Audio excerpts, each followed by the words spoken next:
Padre, también estamos aquí rogándote, Señor, por ese tiempo en el que vamos a abrir tu palabra. Te ruego por las maestras para que les des mucha gracia con los niños y por nuestros hijos para que ellos puedan entender tu evangelio, Señor. También te pido que a mí me ayudes a explicar. También a mis hermanos ayuda a entender, Señor, y que todos juntos podamos llevar a nuestro corazón estas verdades, Señor. Te ruego que obres, Señor, porque si tú no obras, no pasará nada, Señor. Así que te ruego que tú obres, Padre. Dependemos de ti. En nombre de Jesús, amén. Hermanos, ¿alguien ha estado pendiente de las noticias? Sí. Más últimamente que siempre. Sí. ¿Por qué? ¿Por qué últimamente las noticias están más interesantes, intensas? ¿Cómo la podríamos definir? Más caóticas. ¿Cómo está el mundo ahorita? Preocupante. Ok, muy bien. Las noticias, lo que se escucha es Estados Unidos, Venezuela, Groenlandia, Irán, China, Israel, Rusia, ¿no? Colombia también.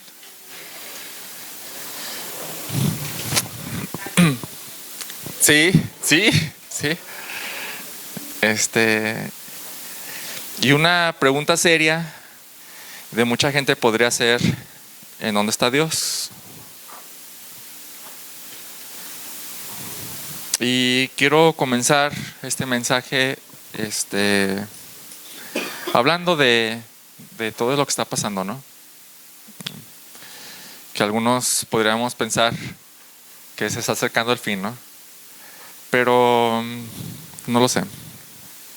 Quiero comenzar este mensaje con un muy pequeño resumen de la historia,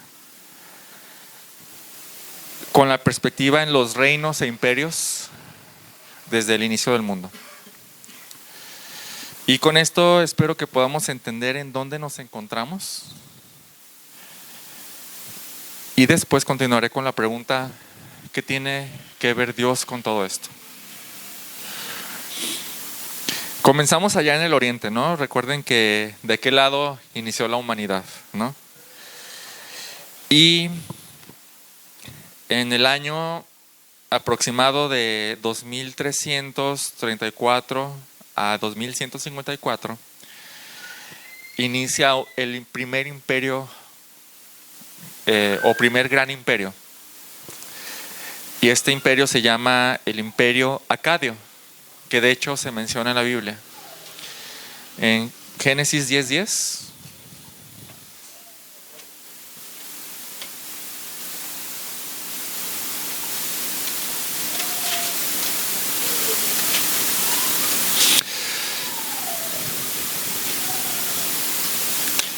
Habla, versículo 8, 18.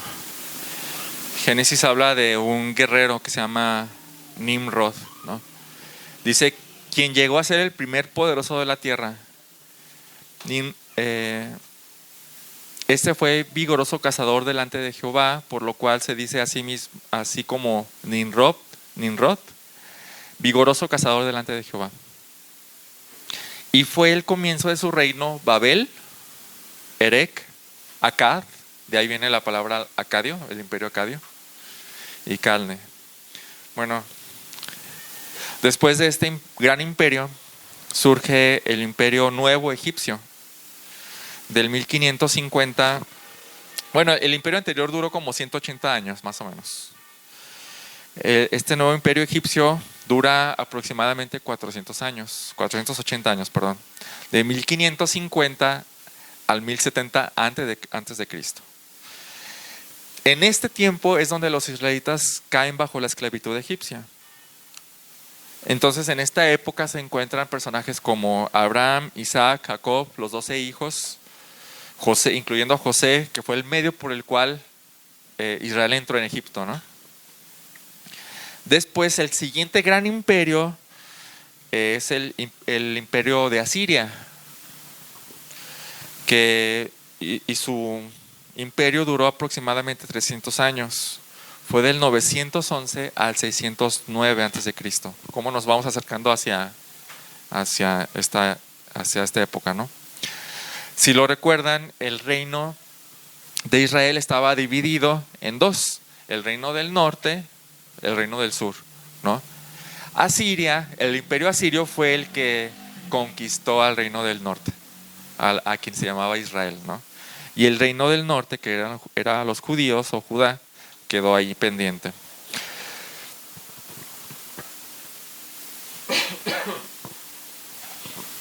La dispersión de los judíos, de los israelitas, sucedió aproximadamente en el año 740 a.C. En esta época se encuentran profetizando Oseas e Isaías. Después viene la siguiente potencia mundial que conquista de hecho a Siria. ¿Quién es el que viene después de Siria? ¿Se acuerdan? Babilonia. ¿Encabezado por quién? Nabucodonosor. La historia es bíblica, está en la Biblia todavía. Y Babilonia, el reino de Babilonia dura realmente poco, dura 87 años, del 626 al 539. Y de hecho, nosotros podemos observar la caída de este imperio, ¿no? en el libro de Daniel. Dentro de este lapso de tiempo se encuentra personajes como Daniel, ¿no? Después de esto, después del imperio babilónico, ¿cuál gran imperio llega a conquistar ahora todo? Todavía no. Todavía no. Los medos y los persas, que de hecho también eso está narrado en el libro de Daniel. ¿Se acuerdan de Belsasar y la escritura en la pared? ¿Sí? Si no se acuerdan, o si no conocen la historia, está muy interesante, porque de repente el rey Belsasar después de Nabucodonosor, llega el rey Belsasar y está como bien borracho en una fiesta, y de repente los utensilios del templo, en Daniel, y de repente aparece una mano sola, escribiendo en la pared: Mene, Mene, Tekel, Parsin. ¿Se acuerdan? ¿Qué significa? ¿Se acuerdan? Ha sido pesado y no diste el ancho, tu reino te es quitado. Y dice que esa noche los medos llegan y lo conquistan, ¿no? Ahí está. No recuerdo. Bueno, este imperio de los persas dura aproximadamente 220 años, entre el 550 y el 330 antes de Cristo. Ahora, a partir de este imperio se empiezan a denominar imperios continentales, porque el área que abarca el imperio ahora abarca dos continentes, ¿no? Era el continente Asia, el continente de Asia, el continente de Europa. Toda esta área está dominada por los persas. Bueno, entonces aquí se encuentran figuras como Daniel todavía, Belsasar, Darío, Ciro con Esdras, Asuero o Jerjes con Esther y Artajerjes con Nehemías. Vamos, sí, en la historia de la Biblia, ¿cómo vamos ligando todo esto? Excelente, sí. Después, ahora sí, bueno, el Antiguo Testamento se termina, pero la historia continúa. ¿Quién viene a conquistar ahora a los persas? Los griegos. ¿Encabezados por quién? Eso es historia mundial. ¿Cómo se dice? ¿Historia universal? En su escuela, ¿se acuerdan? Alejandro Magno. ¿Se acuerdan de ese nombre? Alejandro Magno. Él llega arrasando, fue uno de los mayores conquistadores, aunque su reino, de hecho, él duró solo 13 años. Duró 13 años en conquistar todo, imagínense, era muy bueno haciendo eso. Los libros que consideramos apócrifos o no inspirados, por así decirlo, de la Biblia, que se llaman Primera y Segunda de Macabeos, narran sobre todo Primera de Macabeos, narra esa situación. cómo Alejandro Magno viene y conquista ahora a los persas. Y bueno, pues los judíos siempre están en medio de todo eso, ¿no? Aunque Alejandro Magno murió a los 13 años de haber conquistado, el imperio griego continuó siendo un gran imperio hasta que llegó otro. ¿Cuál llegó a conquistar a Grecia? Roma. En el año 27 antes de Cristo, 27 años antes de que Cristo naciera, Roma pasa a ser el siguiente gran imperio y lo es durante aproximadamente 500 años. Desde el año 27 antes de Cristo hasta el año 476 después de Cristo. Y en estos tiempos obviamente es donde nace el cristianismo, ¿no? Cristo ya nació, creció, fue crucificado, resucitó y el cristianismo crece. Y no solo crece, se expande tremendamente en estos años. Es la época de el templo de los judíos fue destruido en el año 70, ¿no? Creo. Después en esta época es la época de lo que se considera de los padres de la iglesia. O sea, son los primeros teólogos eruditos, líderes de la iglesia, ¿no? En esta época se encuentra gente como Agustín, como Crisóstomo y otros por ahí. Es la época de los primeros credos, de los primeros concilios cristianos. Bueno, Roma se separó en dos, el del oriente y el occidente, ¿no? El imperio nace Constantinopla en el lado oriente, encabezado por Constantino. ¿Ok? ¿Saben qué es lo importante de Constantino? Puso como la religión oficial a la religión. Puso al cristianismo como religión oficial. Y el cristianismo dejó de ser perseguido en el año 330 después de Cristo. Nace Constantinopla, o lo que conoceríamos históricamente como el Imperio Bizantino. Y nace formalmente la Edad Media.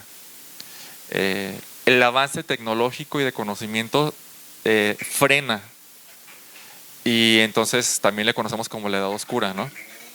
El imperio bizantino sí es un imperio militar, pero usa una fuerza religiosa tremenda. Al querer compartir, por así decirlo, a Cristo, empieza simplemente a agarrar terreno y por todos lados y crece muchísimo. Entonces este imperio dura desde el 330 después de Cristo hasta el 1453, 1123 años duró este imperio. Entre estos años, con las cruzadas, en estos años también se expanden los califatos islámicos. ¿Sí? Digamos que aquí inició una nueva era donde la religión y la fe jugaba un papel muy importante. Los califatos islámicos que tienen que ver con el Islam se expande entre el año 661 y el 1258. También en esta época el imperio mongol llega a ser el mayor imperio hasta la fecha entre el 1206 y el 1368. En 1553 el imperio romano de Oriente, o sea el bizantino, cae en manos del imperio otomano. Entonces es uno tras otro, uno sobre otro. ¿Sí se han fijado eso? Y el imperio otomano termina en 1922, 4 años después de que culminara la Primera Guerra Mundial. A partir del 1492 comienza una nueva edad, que se denomina históricamente la Edad Moderna. Y da inicio con Cristóbal Colón llegando a América. Entonces, los españoles se convierten en el primer gran imperio intercontinental, ¿sí? Desde 1492 hasta 1898, aproximadamente 406 años. Y aquí vemos, por ejemplo, la conquista de los españoles sobre los aztecas, sobre los mayas y sobre los incas.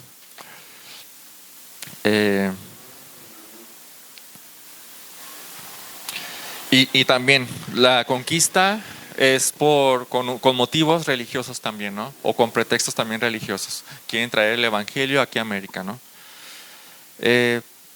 Después, el Imperio Británico no lucha contra los españoles, pero más bien el Imperio Británico también cruza el charco y lo que hace es conquistar otras partes o colonizar otras partes de América, el segundo gran imperio intercontinental. Sí, se pudieron observar que todo está creciendo hasta tomar la mayor parte de lo que más podían el imperio.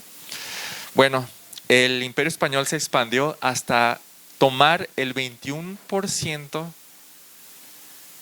del territorio de todo el mundo. Y el británico el 24%.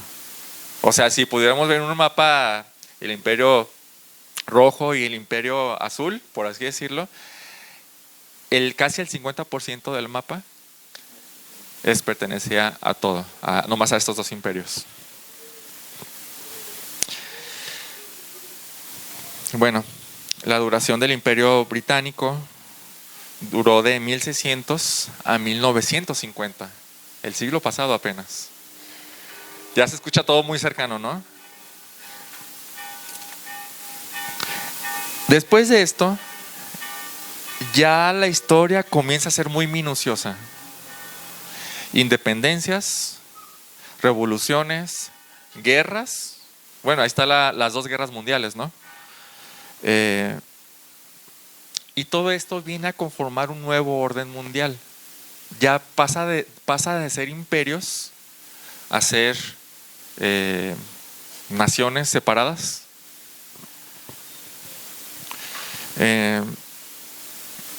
Estados Unidos emerge después de la Segunda Guerra Mundial. Estados Unidos emerge como potencia mundial económica y militar. Cuando termina la Segunda Guerra Mundial en 1945, se crea la ONU. ¿Cuál es el propósito de la ONU? ¿Se acuerdan? Mantener la paz. Mantener la paz. Y la seguridad internacional. Su propósito es fomentar relaciones en vez de guerras, pues amistosas, por así decirlo. Y comerciales. Y de cooperación. Y entonces se viene la Guerra Fría. ¿Quién ubica la Guerra Fría? ¿Sí? La Guerra Fría fue un movimiento no militar. Fue un movimiento por sobre todo político, económico, social, ideológico y nuclear. Entre dos bloques encabezados por ¿quiénes? Estados Unidos y Rusia. O Unión Soviética en aquel tiempo. Entonces, en 1949 se crea la OTAN. ¿Quién ha escuchado de la OTAN últimamente? No sé, en las noticias es lo de ahorita, ¿no? Y su objetivo era contrarrestar la influencia soviética y garantizar la seguridad de los países miembros, ¿no? Y estamos en esta época, ¿no? Tan solo poquitos años después de que todo eso sucede, estamos viendo muchos cambios mundiales y de muchas guerras, ¿no? Estados Unidos es la potencia económica y militar hasta la fecha. Y lo podemos entender porque con esta cuestión de los aranceles, ¿no? Que quiere convencer a todo el mundo. Pero en los últimos años, ahora China, que no se había visto como potencia mundial, está emergiendo como potencia, posicionándose como a la par de Estados Unidos. Y hemos escuchado de muchas guerras.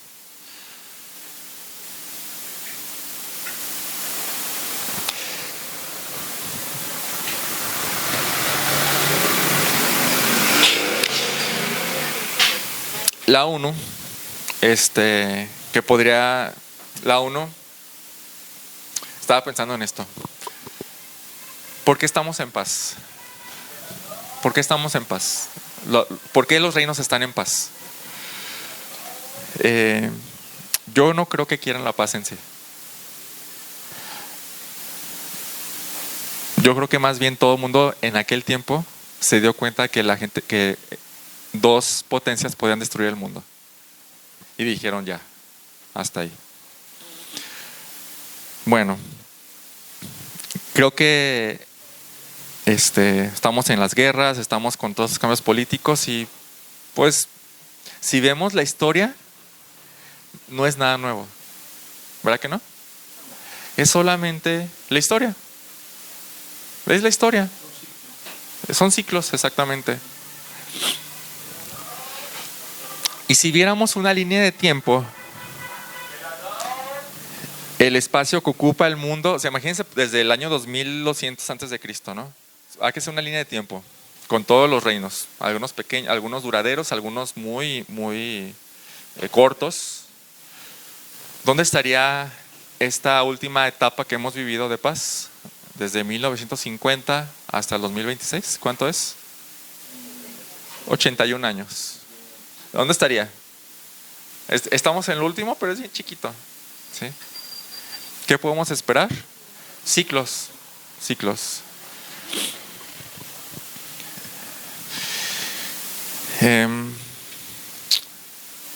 Sería un punto muy pequeño aquí, ¿no? En la etapa que estamos de la historia.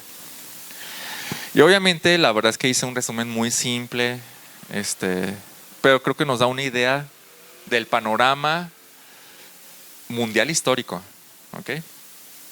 Y entonces con esto en mente, ¿qué podemos concluir de este pequeño resumen?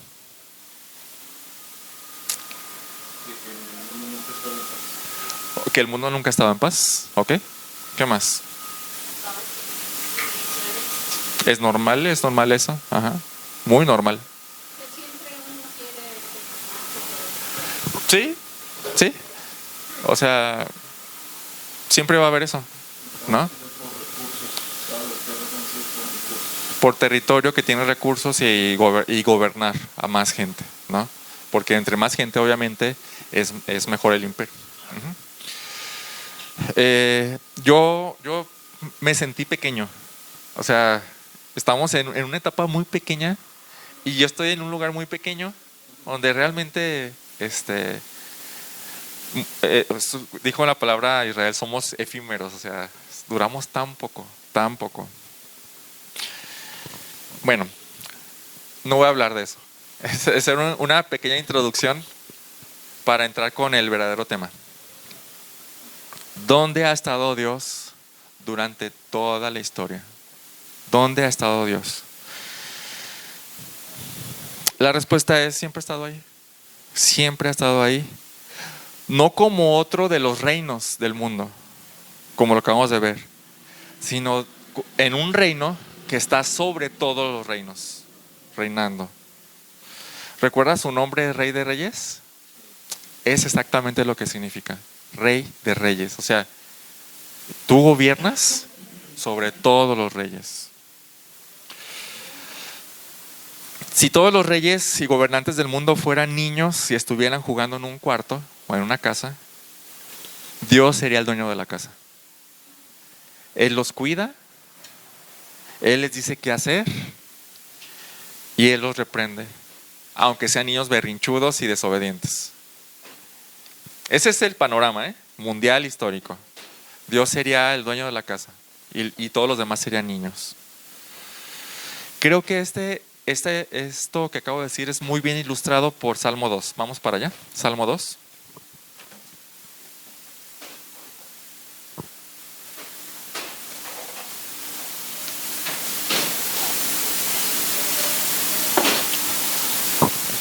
Salmo 2.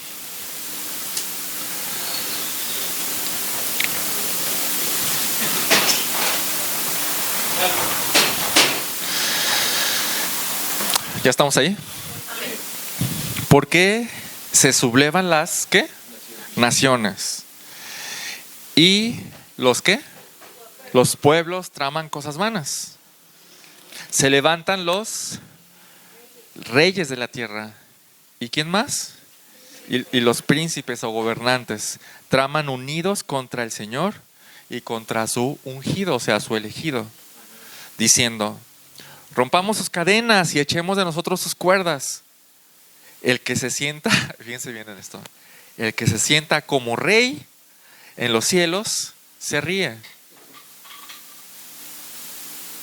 ¿Por qué se ríe? ¿Por qué se ríe?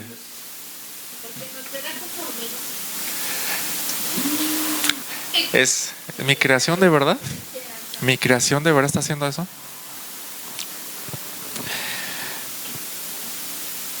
Y el Señor se burla de ellos.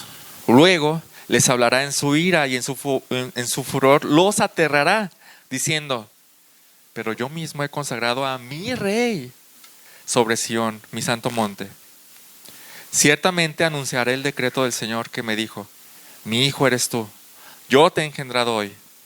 Pídeme y te daré las naciones como herencia tuya. Wow. ¿Qué rey puede decir eso? Ninguno, solo Dios, solo el rey de reyes. Te daré las naciones como herencia tuya y como posesión tuya a los confines de la tierra. Tú los quebrantarás con vara de hierro, los desmenuzarás como vaso de alfarero. Ahora viene una exhortación a los reyes. Ahora pues, oh reyes, muestren discernimiento. Piensen, por favor. Piensen. Reciban amonestación, oh jueces de la tierra. Adoren al Señor con reverencia y alégrense con temor.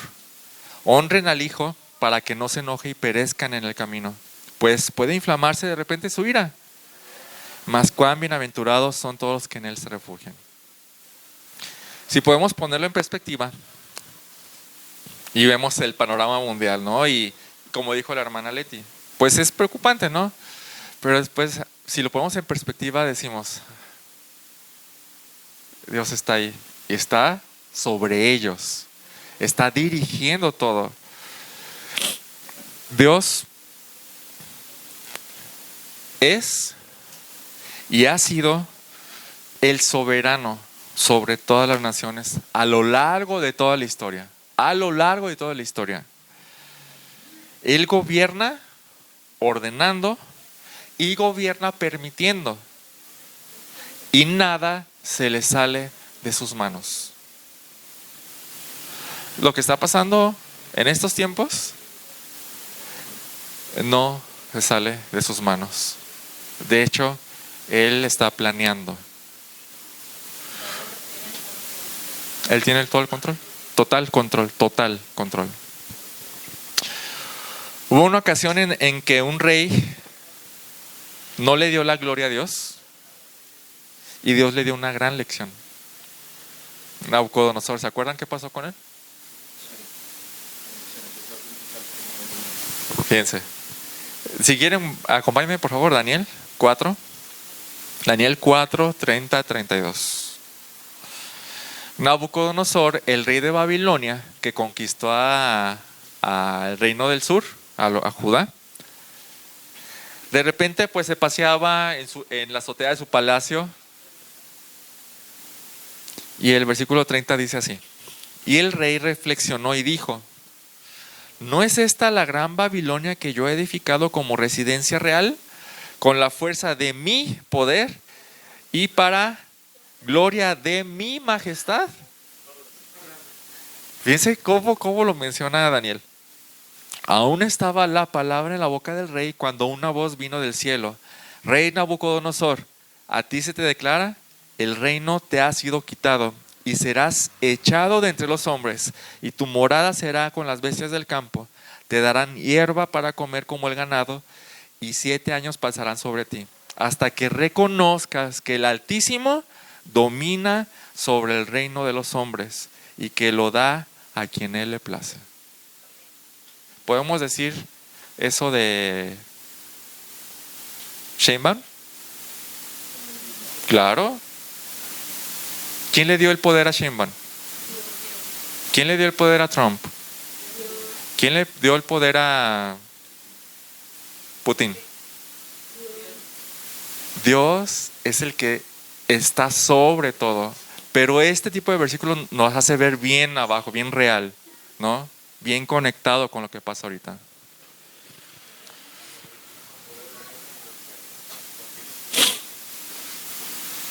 Dios hace este tipo de cosas y todo lo que Él quiere sobre los reyes para dirigirlos como Él quiere. Como canales de agua, ¿has escuchado ese versículo?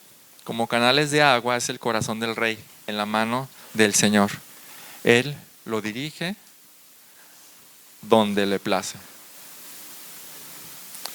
Y también Daniel escribe esto. Él es, bueno, creo que eso lo reconoció Nabucodonosor, de hecho, antes de que le pasara esto. Él es quien cambia los tiempos y las edades. Quita reyes y pone reyes. Ese es en Daniel 2:21. Y el de los canales de agua en Proverbios 21:1. Entonces, en este aspecto, vamos a hablar de dos aspectos del reinado de Dios. En este primer aspecto, Dios siempre ha reinado y aún reina hasta hoy. Lo que está sucediendo hoy es simplemente Dios reinando. Así. Es Dios reinando, es Dios haciendo lo que Él quiere. Sí, aunque nuestra perspectiva sea muy baja, ¿sí?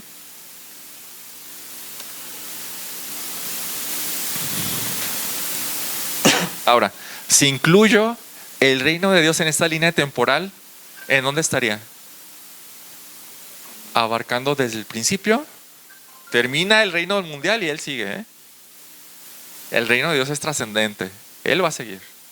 Todo va a terminar, todo va a acabar y Él va a seguir. Su reino va a seguir.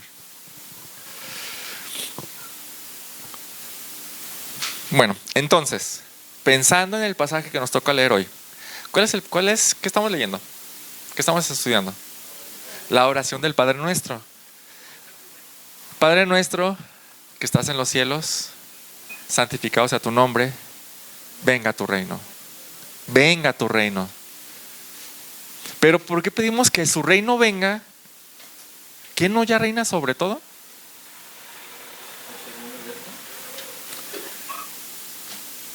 Puede ser.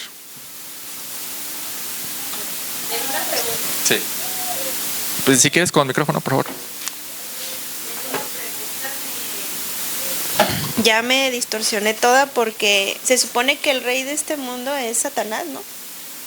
Uh-huh. Entonces, ya no.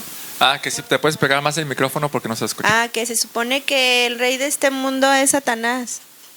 Es lo que ahorita ya me confundí toda. Ya no. Ya me quedé así como que bueno. Ok. Ahorita vamos a explicar eso. ¿Alguien allá también? No, pues yo pensé ¿También? porque Dios lo permite, ¿no? Dios es rey, Ok, ahorita vamos a verlo.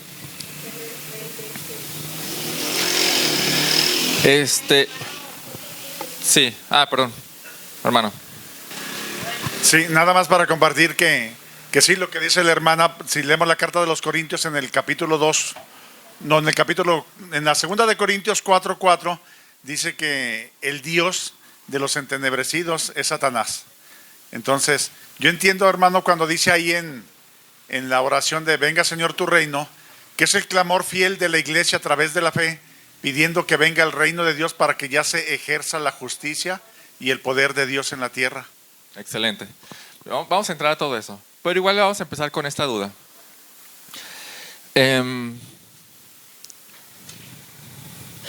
Dejar ver en dónde va a estar.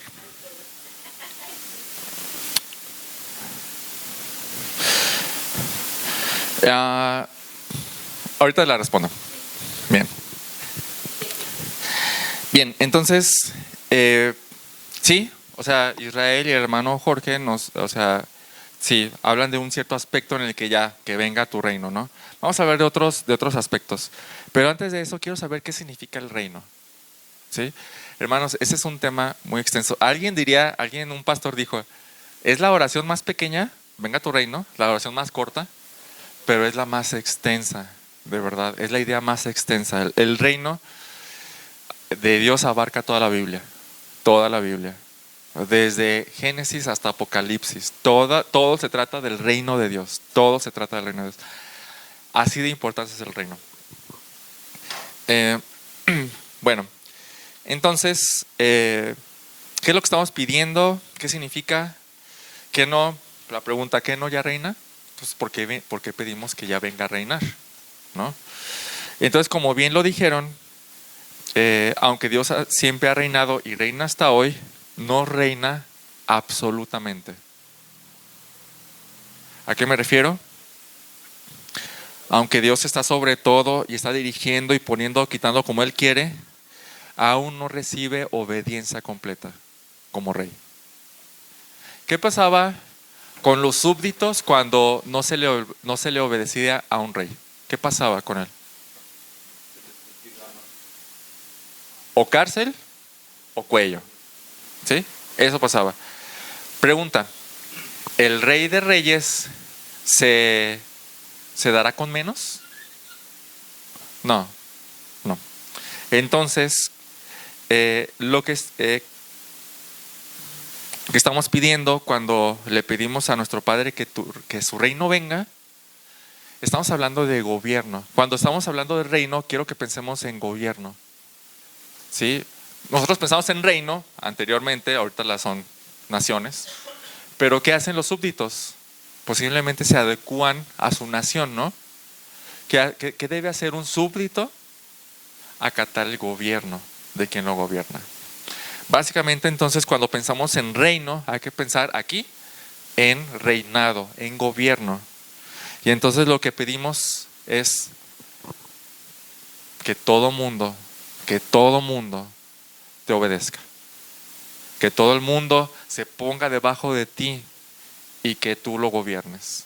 Es lo que estamos pidiendo. Este reinado se ha estado fraguando a lo largo de los siglos, ¿no? Ya vimos por ahí un poquito entre la historia, entre el resumen que conté. Pero empezó con Abraham. Bueno, no empezó ahí, pero Abraham le prometió que sería una gran nación, hablando de un gran reino, ¿no?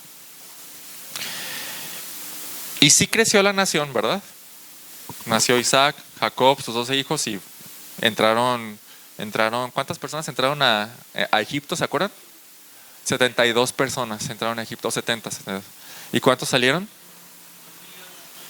Millones. En poquito tiempo creció se convirtieron en una gran nación. Y cuando Dios los sacó de Egipto, se puso como su gobernador. Cuando Moisés va a decirle a Faraón, deja ir a mi pueblo. ¿Se acuerdan qué más le dijo? Deja ir a mi pueblo para que me sirva. Para que me sirva. No los rescató para dejarlos libres, pero los rescató para cambiarlos de gobierno, para cambiarlos de reino. Y les dio sus leyes. ¿Cuál es la ley de este reino? Los 10 mandamientos, ¿no? Y los hizo firmar un pacto con sangre. Con sangre no de ellos, de novillos. Esto está narrado en Éxodo 24, 7 y 8. Dice, luego tomó el libro Moisés del pacto y lo leyó a oídos del pueblo. Y ellos dijeron, todo lo que el Señor ha dicho haremos y obedeceremos. Entonces Moisés tomó la sangre y la roció sobre el pueblo y dijo, esta es la sangre del pacto que el Señor ha hecho con ustedes según estas palabras, según sus palabras, según lo que han dicho y que han dicho que obedecerán. Más tardaron en realizar la ceremonia que en desobedecer, a tal grado que unos años después le pidieron a Samuel, danos un rey que nos juzgue como todas las naciones. Samuel entendió y Dios le dijo, no te han desechado a ti como rey, me echaron a mí como rey. Eso está narrado en 1 Samuel 8:5. Dios no pudo reinar de manera absoluta sobre su propio pueblo, pero no por causa de él. sino por causa de ellos. ¿Cuál era el problema que tenían ellos? Que no pudieron someterse libre y voluntariamente a su Dios o a su rey. ¿Qué les impidió obedecer?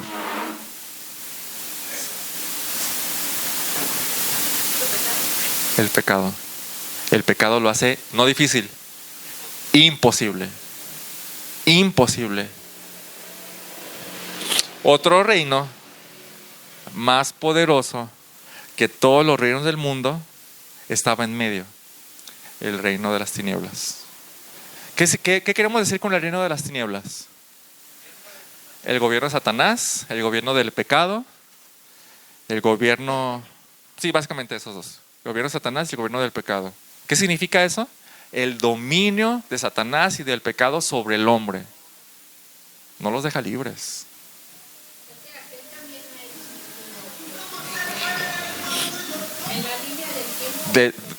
Sí.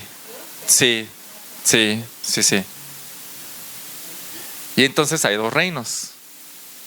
El reino de Dios y el reino de las tinieblas. ¿Y el reino de las tinieblas cuándo inició? Con la serpiente y con el pecado entrando. ¿Y dónde? Y yo creo que tendrá final, ¿no? ¿Tendrá final? Sí, tendrá final. Ese sí tiene final.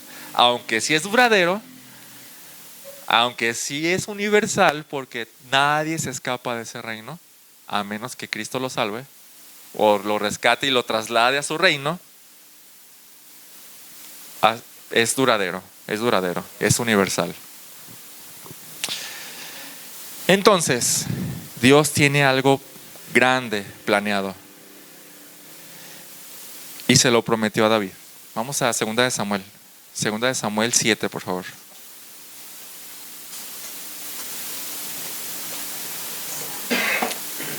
Segunda de Samuel 7. 7, vamos a leer desde el 10 hasta el 13.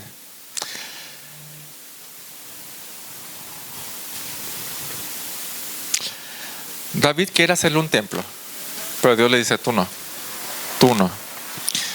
Pero le promete algo.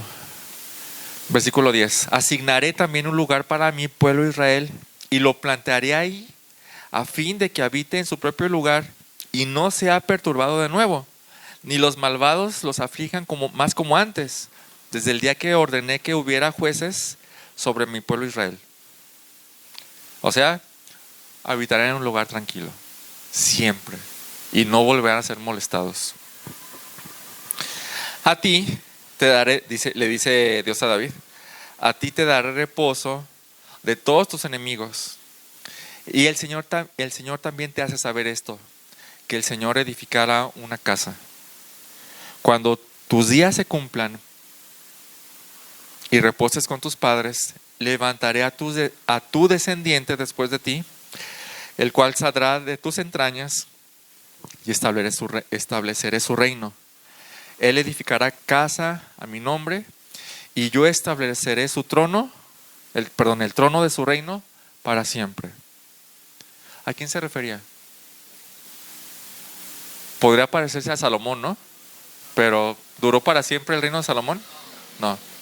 Es a alguien de su descendencia. Por eso Mateo comienza así: descendencia de Abraham, descendencia de David. Porque este era el cumplimiento, Jesús era el cumplimiento. Y a Isaías le revela esto.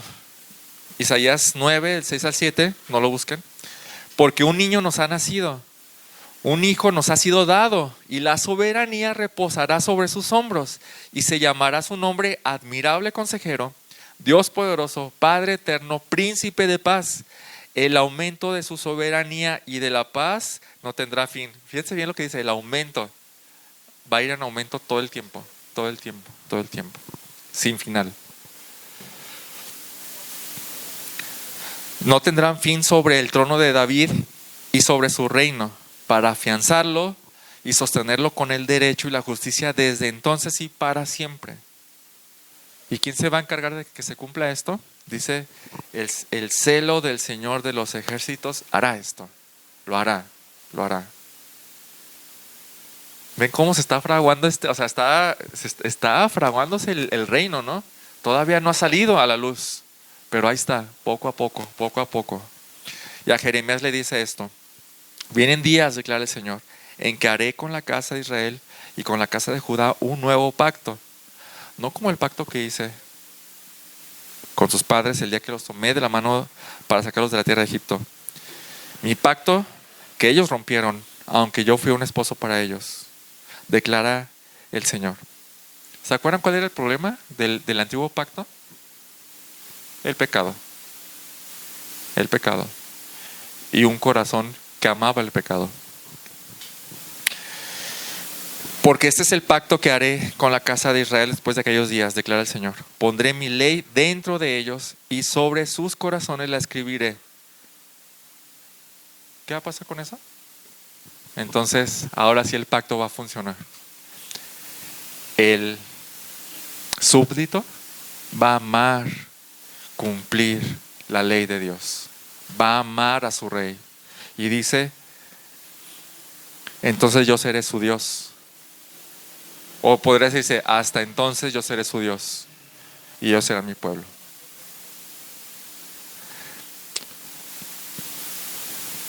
Entonces, Dios planea corregir todo esto.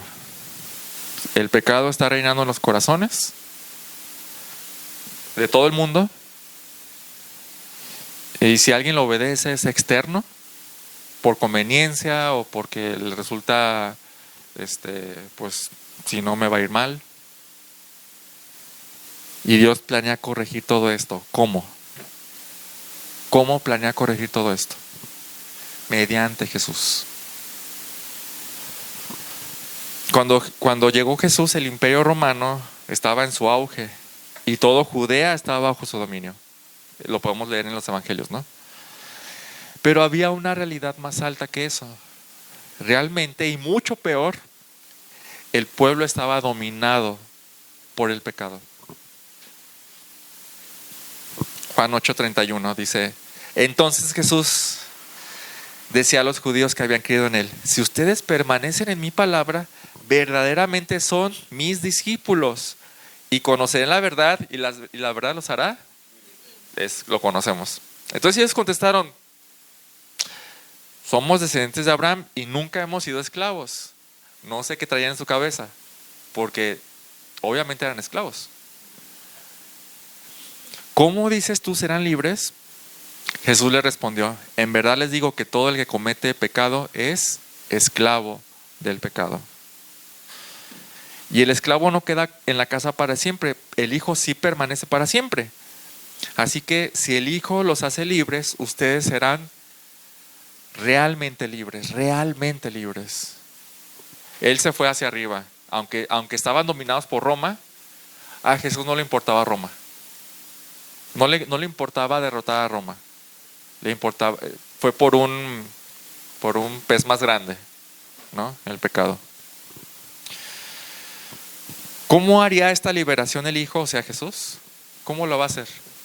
Mediante su muerte, mediante su sangre. Acompáñenme ahí, sí.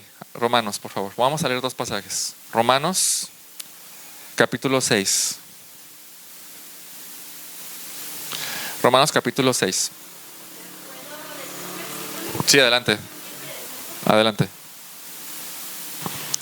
En 2 de Pedro 3:9 dice, Jehová no es lento para cumplir su promesa, como algunas personas creen.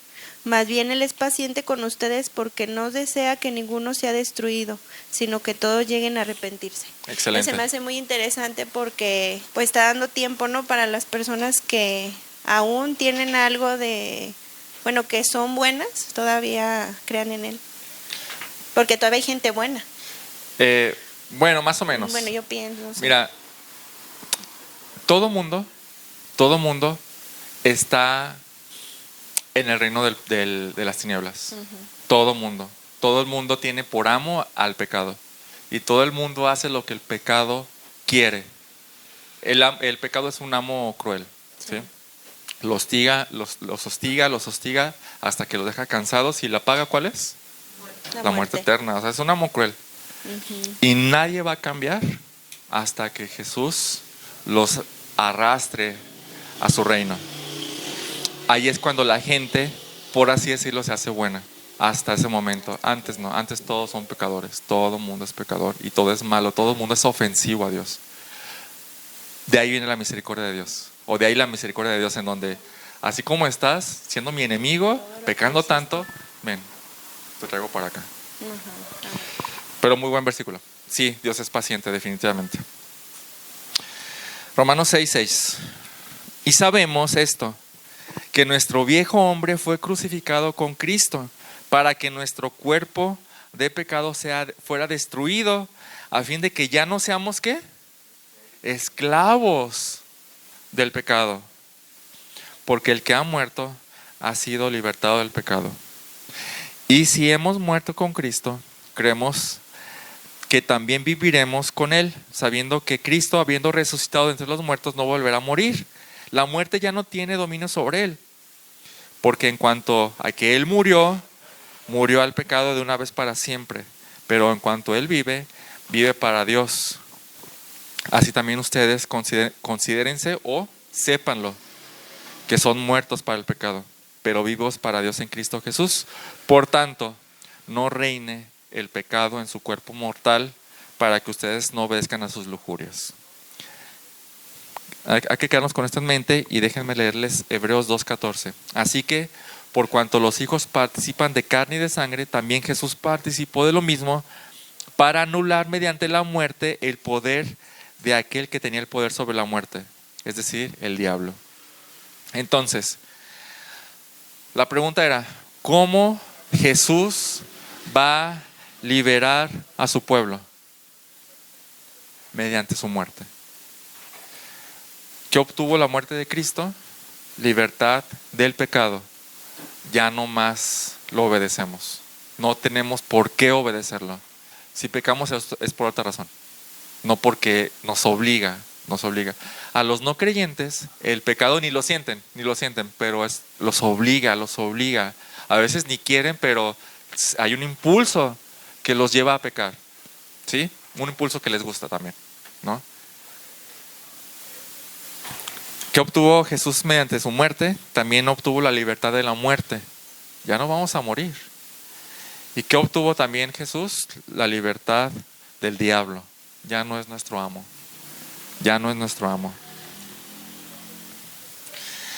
Ahora, ¿para qué murió Cristo? ¿Para qué hizo todo ese movimiento? ¿Qué es lo que le dijo Moisés a Faraón? Deja ir a mi pueblo para que me sirva. Dios no rescata a nadie para dejarlo a sus anchas. A nadie. Dios rescata para trasladarlo de reino, de un gobierno a otro gobierno. Colosenses 1:13, por favor. Colosenses 1:13. ¿Y alguien que gusta leerlo, por favor, con micrófono? Colosenses 1:13.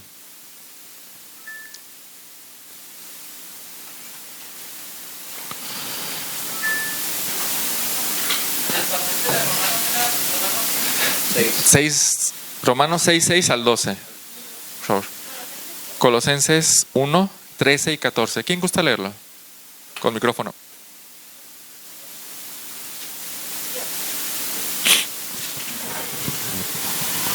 Dice, Él nos rescató de la autoridad de la oscuridad y nos trasladó al reino de su amado Hijo, mediante quien tenemos nuestra liberación por rescate, el perdón de nuestros pecados.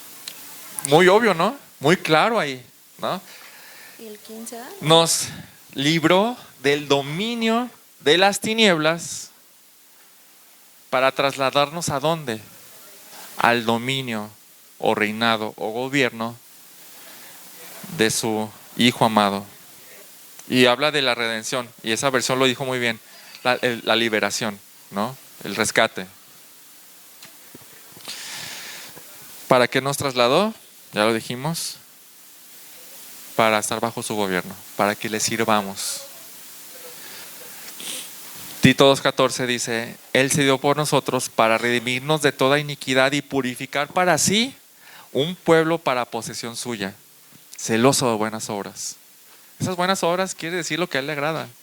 ¿Sí? Y está celoso, quiero hacerlo. Bien, esto significa el reino de Dios, que es el reinado de Dios o el gobierno de Dios. Y ya lo explicamos, qué significa todo esto. Entonces, ¿qué significa la petición que tu reino venga? ¿Qué significa?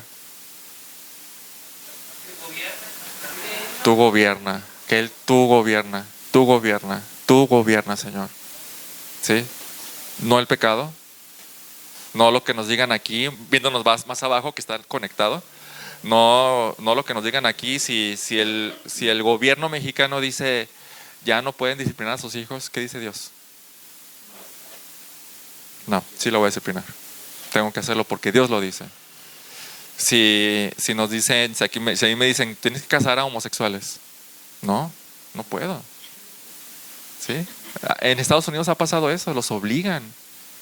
¿No? ¿Y qué tiene que hacer uno? No. Porque yo estoy bajo otro dominio, ¿no?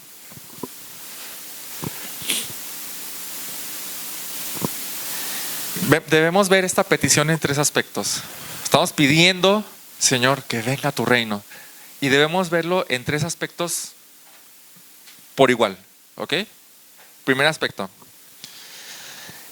Estamos pidiendo, paréntesis, cuando pedimos algo a Dios, lo pedimos porque lo necesitamos o porque lo anhelamos, ¿ok? Una de esas dos cosas. Cuando estamos pidiendo porque su reino venga, el anhelo de su reino está presente. O sea, de verdad queremos, de verdad lo queremos.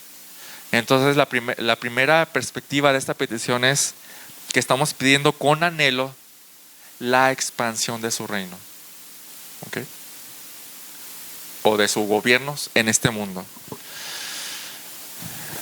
Queremos más y más que gente venga al reino de Dios. Eso es lo que estamos hablando. ¿Y saben qué? Jesús no es ningún tirano. ¿Quién no quisiera venir a Jesús si lo conociera? Las palabras de Jesús son vida, sus mandamientos no son gravosos ni pesados, y todo lo que hace es para nuestro bien. Entonces anhelamos, sabiendo que Jesús es un rey bueno en gran manera, anhelamos que la gente venga al reinado de Cristo bajo el dominio de Cristo, bajo sus leyes y mandamientos. ¿Por qué? Porque no hay mejor rey. No hay mejor rey que Jesús. Satanás también es rey, pero es cruel y ciega para que no vean lo bueno que es Dios, lo bueno que es Cristo. Creo que el hermano Jorge lo mencionó, ¿no? 2 Corintios 4, versículo 3. Y si todavía nuestro evangelio está velado, para los que se pierden está velado, en los cuales el Dios de este mundo, hablando del gobierno de las tinieblas, ha cegado el entendimiento a los incrédulos para que no vean el resplandor del evangelio de la gloria de Cristo, que es la imagen de Dios. Imagínate si la gente pudiera ver cuán majestuoso y bueno es Dios, cuán grande y precioso es Cristo. ¿No vendrían?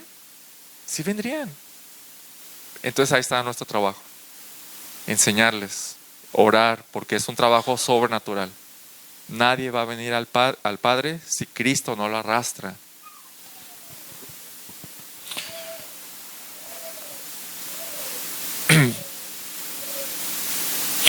Sabiendo cómo es en realidad Jesús como gobernador, la gente no estaría gustosa de venir. Sí. Quizás hablando, voy a dar un ejemplo. Nosotros vivimos en México, ¿no? Y digamos que no está tan mal, ¿sí? Podemos vivir a gusto, ¿sí, no? El año pasado, ¿quién no quisiera estar fuera de Venezuela? Huían de Venezuela. O de Cuba. ¿Cuánta gente huye de Cuba? ¿Han visto a todos los cubanos que hay aquí? Están huyendo. No están viajando, están huyendo. ¿Por qué? Porque el gobierno es pésimo. La gente huye casi a cualquier país que es mejor, ¿no? La tirada de muchos mexicanos es ir a Estados Unidos, ¿no? Muchos, no todos. Y a tal grado que arriesgan su vida para cruzar ilegalmente, ¿no?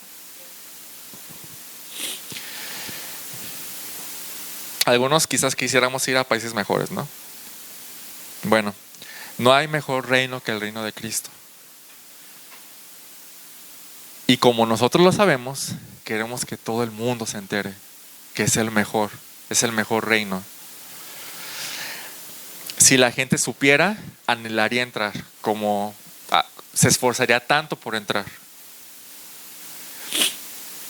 Entonces, cuando pedimos venga tu reino, estamos pidiendo con anhelo que su reino crezca y crezca, por así decirlo, y que se expanda. O sea, que la gente, que cada vez más gente se integre a este reino. Porque si viéramos algo tan bueno, ¿no sería incoherente que no lo recomendáramos? Sería muy incoherente. Y no estaríamos diciendo sinceramente que su reino venga. Estamos hablando de evangelización, de cumplir la gran comisión. El llamado de venir a Jesús es un llamado de súbditos. Juan 12:25 dice: el que ama su vida la pierde, y el que la aborrece su vida en este mundo la conservará para vida eterna. Si alguien me sirve, que me siga. Si alguien me sirve, ¿de qué está hablando? De ser súbditos, ¿no? Si alguien me sirve, que me siga, y donde yo estoy, ese es que es bueno, ese es un rey bueno, y donde yo estoy, ahí estará también mi servidor. Si alguien me sirve, el Padre lo honrará. Ese es un buen rey, ese es un rey excelente. Estaríamos hablando de pedirle: Señor, ayúdame a llevar tu evangelio. Que la gente sepa que tú reinas y que eres un rey misericordioso y bueno. Señor, que más gente vea que tu reino es tan bueno que quiera venir sola a someterse a ti.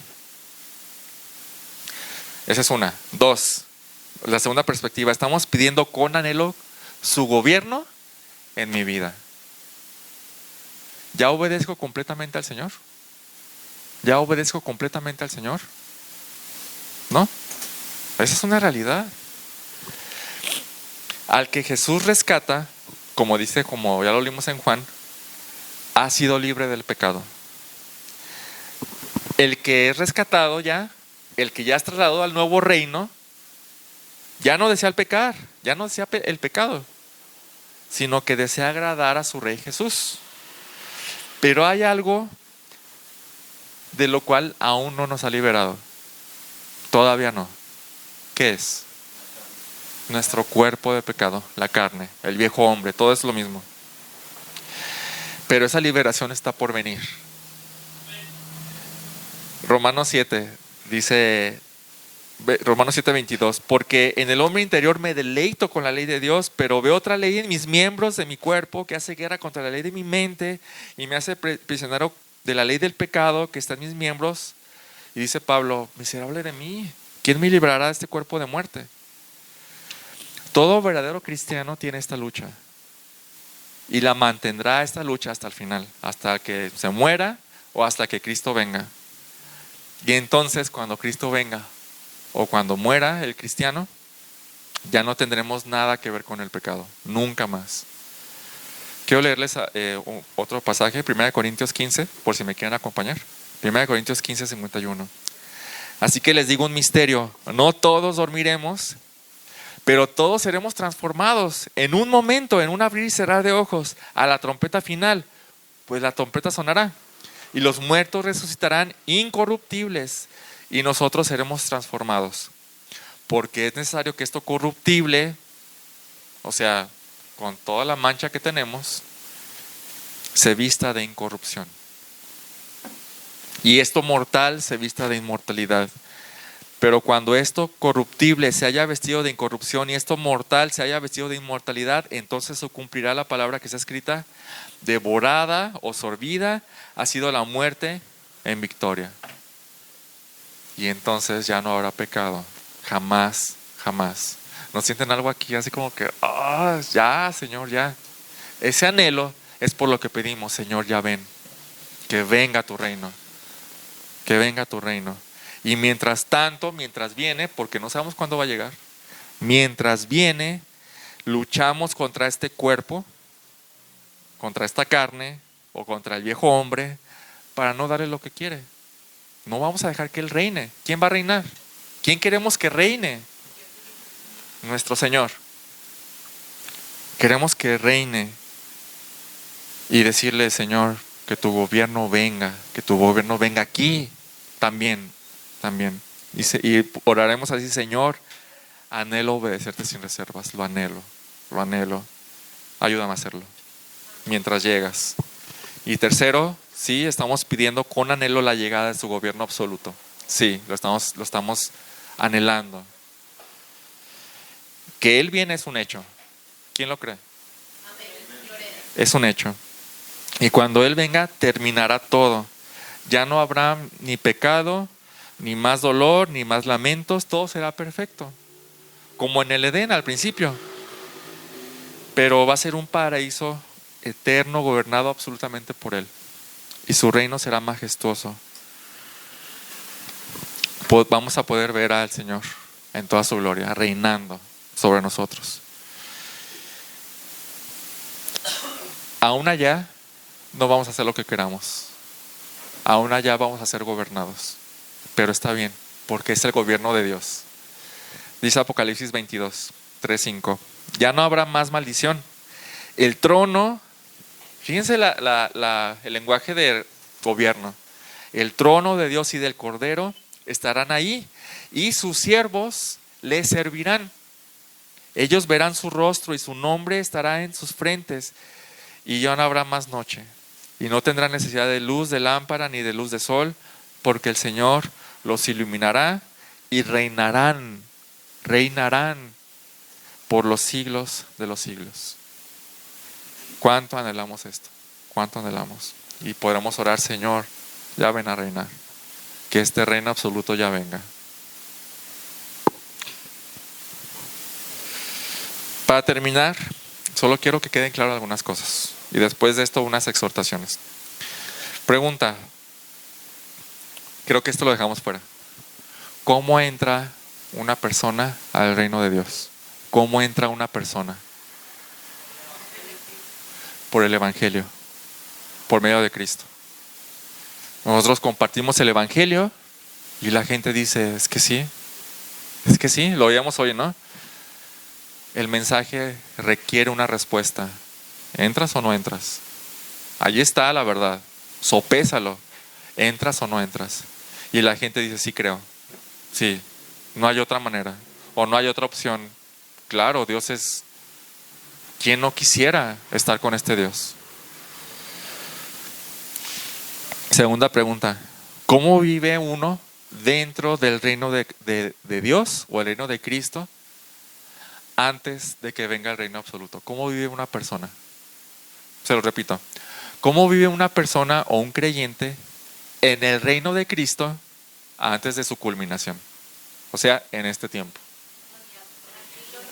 Siendo guiados, tranquilos y confiados, en obediencia, en reverencia al Rey, haciendo lo posible por Señor, viviendo en santidad. ¿Sí? Y tercera pregunta. ¿Cómo el creyente espera el reino de Dios consumado? ¿Qué hay aquí? Un anhelo insaciable. Un anhelo insaciable. Señor, ya ven. Señor, ya ven.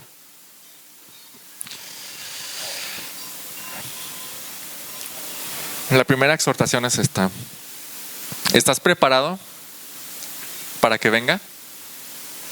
En otras palabras, ¿estás dentro o estás todavía afuera? ¿Estás dentro o estás fuera del reino? No sea que estés pidiendo que venga y tú quedes fuera. ¿Estás preparado? ¿Eres parte de este reino? No contestes tan rápido. Dice Pablo, examínate.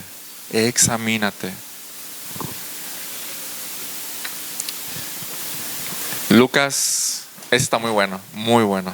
Acompáñame ahí, Lucas 13:23. Lucas 13:23.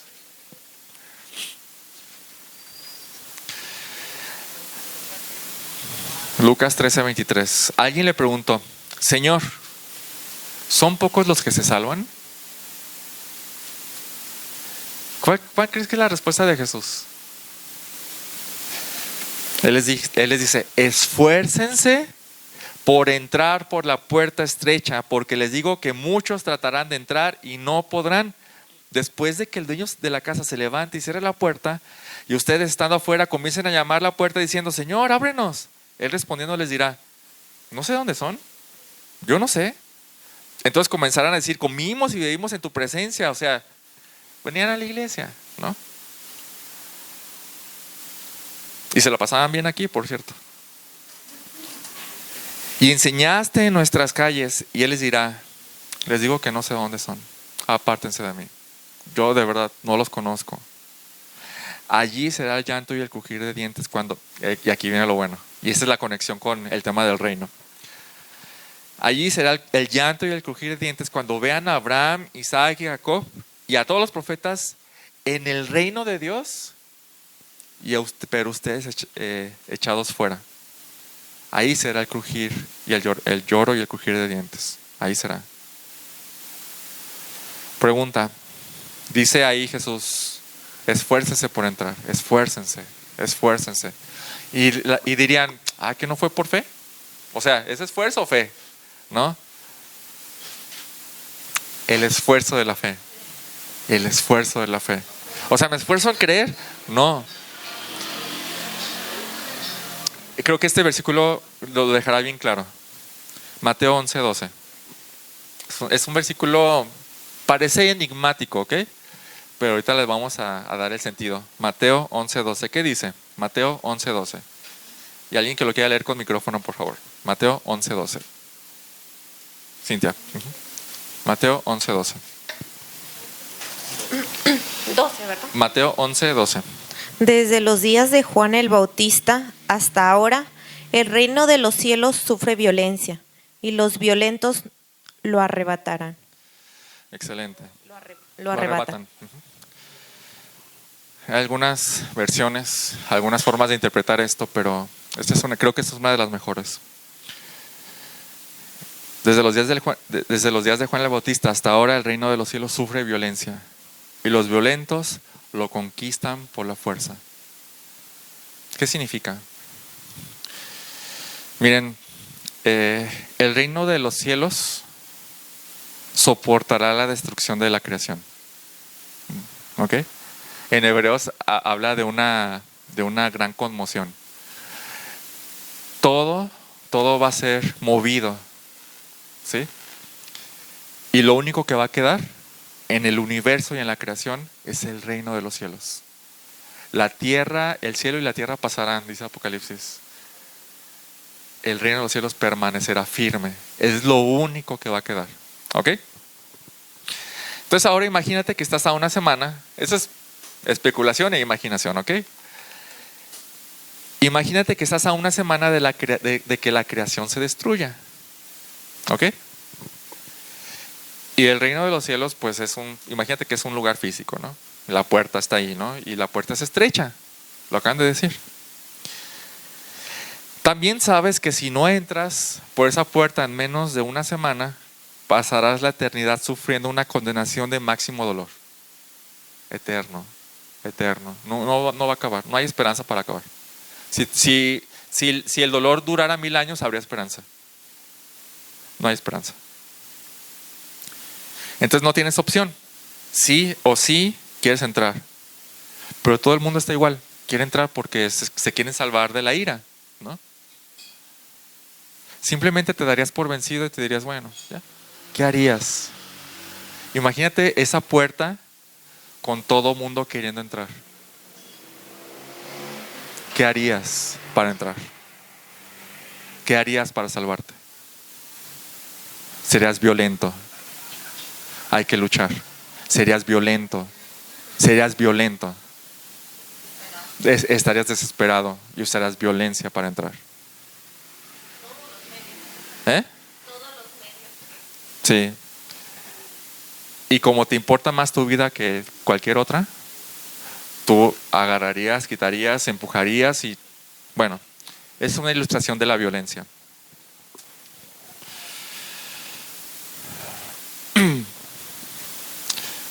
¿Lucharías así por entrar al reino de los cielos? Contra todo tu pecado, contra todo tus deseos pecaminosos en tu carne, contra tus pensamientos. Así es algo violento. Dice Pablo, yo golpeo mi cuerpo y lo mantengo en servidumbre. O sea, yo no dejo que me sirva. Yo no le sirvo a mi cuerpo me sirve a mí. Yo lo mantengo en toda sujeción. Eso es algo violento. Porque y lo mantienes aquí. 2, esta es la segunda, esta es la primera exhortación, la segunda es esta. Sé coherente con tu petición. Sé coherente con tu petición. ¿A qué me refiero? Si realmente estás orando porque el reino de Dios venga, ya sea en esos 3 aspectos, evangelización, santidad o el anhelo de que ya venga, sé coherente, haz tu parte, ¿sí? ¿De realmente quieres que el reino de Dios venga? Pues expándelo, ve y predica el evangelio, ¿sí? Trabájale. ¿Quieres realmente que el reino de Dios venga en tu corazón y gobierne todo tu corazón? Pues trabájale, esfuérzate, hazlo. Dios ya hizo su parte. Es mi labor, es mi responsabilidad. O podríamos caer en el típico hombre que quiere trabajo y le pide a Dios trabajar, pero se queda se queda con las manos cruzadas en su casa. Eso no es coherente. Por último, solo para concluir la historia de los reinos del mundo, Jesús volverá. No será como el cordero silencioso que vino hace 2000 años. Hará estragos en el mundo. Apocalipsis 19:11. Vi el cielo abierto y apareció un caballo blanco. Y el que lo montaba se llama fiel y verdadero, con justicia juzga y hace la guerra. Sus ojos son una llama de fuego y sobre su cabeza hay muchas diademas. Tiene un nombre escrito que nadie conoce sino él. Está vestido en un manto empapado en sangre y su nombre es el Verbo de Dios. Los ejércitos que están en los cielos, vestidos de lino fino, blanco y limpio, los seguían sobre caballos blancos. De su boca sale una espada afilada para herir con ella a las naciones y las regirá con vara de hierro. Él mismo pisa el lagar del vino del furor de la ira de Dios Todopoderoso. Es una imagen muy sangrienta esta. En su manto y en su muslo tiene un nombre escrito: Rey de reyes y Señor de señores. Vi a un ángel que estaba de pie en el sol. Clamó a gran voz, diciendo a todas las aves que vuelan en medio de los cielos: vengan, congréguense para la gran cena de Dios. ¿Para qué van a comer? Para que coman carne de reyes, carne de comandantes, carne de poderosos, carne de caballos y de sus jinetes, carne de todos los hombres, libres y esclavos, pequeños y grandes. Entonces vi a la bestia y a los reyes de la tierra y a sus ejércitos reunidos para hacer guerra contra aquel que iba montado en el caballo blanco y contra su ejército. Salmo 2, ¿no? Y la bestia fue apresada junto con el falso profeta que hacía señales en su presencia, con las cuales engañaba a los que habían recibido la marca de la bestia y a los que adoraban su imagen. Los dos fueron arrojados vivos al fuego, al lago de fuego que arde con azufre. Los demás fueron muertos con la espada que salía de la boca de aquel que montaba el caballo, y todas las aves se saciaron de sus carnes. Bueno, Este mundo y sus reinos tienen un final. Tienen un final. Pero aquí es donde comienza la eternidad, el estado eterno. ¿Sabes en dónde estás? ¿Sabes en dónde estás? ¿En qué reino quieres estar? Estoy seguro que en el de Cristo. Pero la pregunta es, ¿sí estás? ¿Sí estás? Vamos a orar. Padre nuestro que estás en los cielos, que tu reino venga pronto, Señor. Lo anhelamos de verdad, lo anhelamos. Pero ayúdanos a ver que tú eres la gran recompensa del reino. La gran ciudad con calles celestiales, con calles de oro, traslúcido, solo son el reflejo de tu gloria. No serían importantes si tú no estuvieras ahí. Realmente queremos verte a ti. Y mientras llega ese día que ya tienes planeado, ayúdanos a vivir en este mundo, viviendo bajo tu autoridad y bajo tu gobierno, bajo tus leyes, porque ya formamos parte de ese reino. Anhelamos que gobiernes más y más en este corazón y que llegue el día en que este cuerpo de muerte sea transformado para nunca más pecar contra ti. Ayúdanos a llevar el evangelio de tu reino a toda la gente que está fuera de él. Ayúdanos a mostrarles cuán grande es tu reino, cuán grande eres como rey. Y ayúdanos a verlo, porque si tú no le abres los ojos, ellos no lo van a ver. Para tu gloria, Señor, para tu gloria. Que todo el mundo pueda ver tu gloria. Amén.